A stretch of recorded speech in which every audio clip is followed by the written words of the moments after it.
山不见我，我便把山搬进来。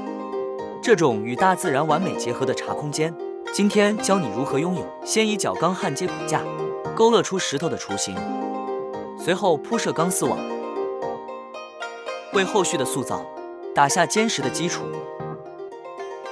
接着用水泥一层一层堆叠出石头的质感。等水泥干透后，在水泥的表面精心雕琢出自然的纹理。